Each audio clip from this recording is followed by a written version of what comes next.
বগুড়াতে এবং সবশেষ যদি বলতে চাই তাহলে ইলিশের দাম বেড়েছে চাঁদপুরে। আমরা বিস্তারিত জানতে চাই। এই মুহূর্তে আমাদের সাথে যুক্ত হচ্ছেন কারওয়ান বাজারে রয়েছেন সহকর্মী জাওয়াদ মাহমুদ, এরপরে বগুড়া থেকে যুক্ত হবেন মাজিদুর রহমান এবং তালহা জুবের যুক্ত হবেন চাঁদপুর থেকে। প্রথমে জাওয়াদ, আপনার কাছে জানতে চাই, আমরা বলছিলাম যে কারওয়ান বাজারে সবজির দাম বেড়েছে এবং গত কয়েক সপ্তাহ থেকে আমরা দেখছি যে এই দাম ঊর্ধ্বমুখী অবস্থায় রয়েছে। কেন সবজির দাম ঊর্ধ্বমুখী, আজ ছুটির দিনে ক্রেতারা কি বলছেন এবং সরবরাহ কেমন দেখছেন? আবির, আমরা এই মুহূর্তে আছি কারওয়ান বাজারে, যে কাঁচা বাজার সবজির বাজারটি আছে সেখানটিতে। আমরা এখানে এসে বেশ কয়েকটি দোকানদারের সাথে কথা বলেছি, আড়তদারদের সাথে কথা বলেছি এবং যারা খুচরা পর্যায়ে ক্রেতা আছে তাদের সাথেও কথা বলেছি। আপনাকে যদি দেখানোর চেষ্টা করি যে এখানে যে সবজিগুলো, এই গত এক সপ্তাহ ধরেই কিন্তু সবজির বাজারটি একটি ঊর্ধ্বমুখী লক্ষ্য করা যাচ্ছে। আমরা কোরবানির আগে এবং এখনকার বাজারটি যদি একটু পর্যালোচনা করি, সেখানে দেখা যাবে যে প্রত্যেকটি সবজিতে গড়ে 20 থেকে 30 টাকা করে বেড়েছে।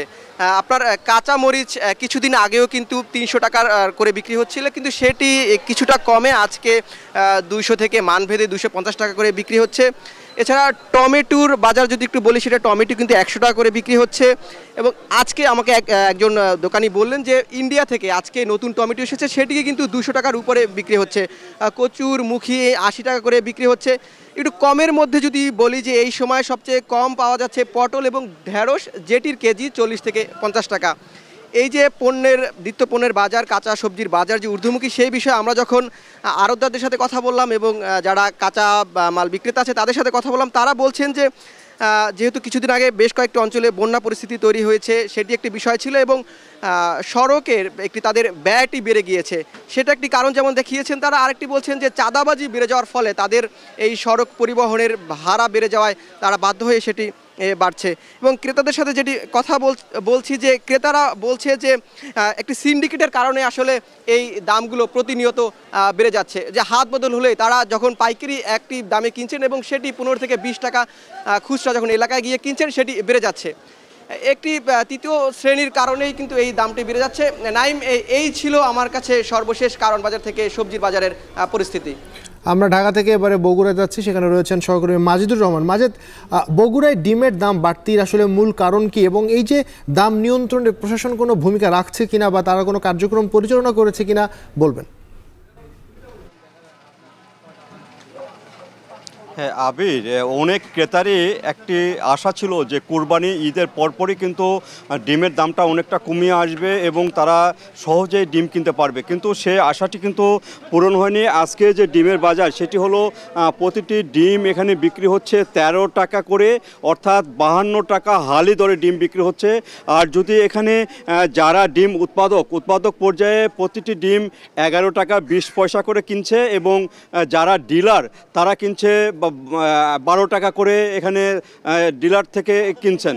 তারপরে যখন প্রান্তিক যে দোকানগুলো রয়েছে, সে দোকানে যখন যাচ্ছে তখন সাধারণ ভোক্তার কাছে কিন্তু ডিমটা বিক্রি হচ্ছে 13 টাকা করে প্রতি পিস, অর্থাৎ 52 টাকা হালি দরে। এইটি কিন্তু সাধারণ যে মানুষ এবং ভোক্তা তাদের কাছে অনেকটা বেশি। তারা বলছে আগে যেখানে 40 টাকা ডিমের হালি কিনতে পেরেছেন, সেখানে কিন্তু 12 টাকায় বেড়ে গেছে হালি প্রতি, সেখানে তাদের অনেক কষ্ট হচ্ছে। আর এখানে যে ডিমের বাজার নিয়ন্ত্রণের কথা যেটি বলা হচ্ছে, আসলে এখানে ডিমের বাজারটা নিয়ন্ত্রণ করে কয়েকটি কর্পোরেট হাউস। তারা যে দামে ডিমটি বিক্রি করে ডিলারদের কাছে, তার থেকে আরও বেশি দামে কিন্তু ভোক্তার কাছে ডিম তারা কিনতে পারেন। আর এখানে যে বাজার নিয়ন্ত্রণে যারা দেখার বিষয় আছে, তারা মাঝে মধ্যে দেখেন, কিন্তু তারপরে দাম নিয়ন্ত্রণের কিছুটা আসলে আবার তারা ঝিমিয়ে যান, ফলে আবার দামটা বাড়ে। এভাবে কিন্তু ওঠানামার মধ্যে থাকে ডিমের বাজার। তো এই ছিল আবির আমার কাছে বগুড়ার যে ডিমের বাজার, তার সর্বশেষ খবর। এবার আমরা চাঁদপুরে যাচ্ছি। আমরা বলছিলাম যে তালহা, প্রায় 100 থেকে 150 টাকা কেজিতে বেড়েছে এই মুহূর্তে ইলিশের দাম। এখন কত টাকা কেজি দরে বিক্রি হচ্ছে ইলিশ এবং এই যে দাম বাড়লো সেটির কারণ কি? বাজারের সরবরাহের কি অবস্থা? ছুটির দিনে যারা কিনতে আসছেন তারা আসলে কি বলছেন? আবির, আজকে সাপ্তাহিক ছুটির দিন এবং বর্ষার যে আকাশ, সেই আকাশে কিন্তু চাঁদপুরের আকাশ মেঘলা রয়েছে, অর্থাৎ একটা কিন্তু উৎসব মুখর পরিবেশ বিরাজ করছে। যেই পরিবেশে কিন্তু অনেক মানুষই খিচুড়ি ইলিশ খাওয়ার কিন্তু স্বাদ জায়গা অনেকে।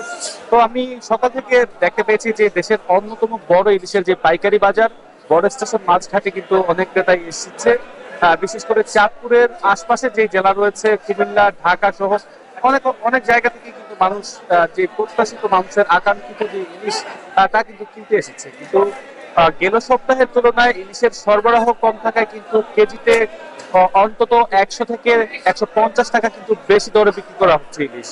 বিক্রেতাদের সাথে কথা বলেছি, তারা যেটা বলছেন গেল সপ্তাহে যেখানে 400 থেকে 500 মণ ইলিশ চাঁদপুরের এই বাজারে সরবরাহ করা হতো, কিন্তু আজকের বাজারে কিন্তু তা এসে দাঁড়িয়েছে 150 থেকে 200 মণ ইলিশে। তার মধ্যে কিন্তু চাঁদপুরের যে স্থানীয় নদী রয়েছে পদ্মা মেঘনা, সেখানে কিন্তু ধরা পড়া জেলেদের জালে ইলিশের সঙ্গে কিন্তু অতি নগণ্য, যার কারণে এই ইলিশের দাম কিন্তু অনেকটাই বেশি। আজকের বাজারে 1 কেজি ওজনের যে ইলিশটা কিন্তু বিক্রি করা হচ্ছে 1650 থেকে 1700 টাকা দরে। আর তাছাড়া 700 গ্রাম থেকে 900 গ্রাম ওজনের ইলিশ বিক্রি করা হচ্ছে 1400 থেকে 1550 টাকায়, এবং ছোট সাইজের যে ইলিশ রয়েছে তাও কিন্তু 1050 থেকে 1100 টাকা দরে বিক্রি করা হচ্ছে। তবে দক্ষিণাঞ্চলের যে সমস্ত জেলা রয়েছে ভোলা, নোয়াখালী এবং উপকূলীয় অঞ্চল থেকে আসা ইলিশের দাম কিন্তু কেজিতে 100 থেকে 200 টাকা কিছুটা কম রয়েছে। আসলে যারা বিক্রেতা রয়েছেন তারা বলছেন যে অন্যান্য বছরে বর্ষার মৌসুমে কিন্তু ইলিশের সরবরাহ কিন্তু অনেক বেশি থাকতো এবং দামও কিন্তু নিয়ন্ত্রণ থাকতো, কিন্তু এখনো চাঁদপুরে ওই পর্যায়ে কিন্তু ইলিশ আসছে না, যার কারণে কিন্তু দামটা এখন কমছে। তো তারা প্রত্যাশা করছে ইলিশের সরবরাহ সামনে যদি আরো বেশি থাকে তখন কিন্তু দামও আরো নিয়ন্ত্রণে চলে আসবে। এই ছিল আমাকে চাঁদপুর থেকে সবচেয়ে সংবাদ। ধন্যবাদ তালহা।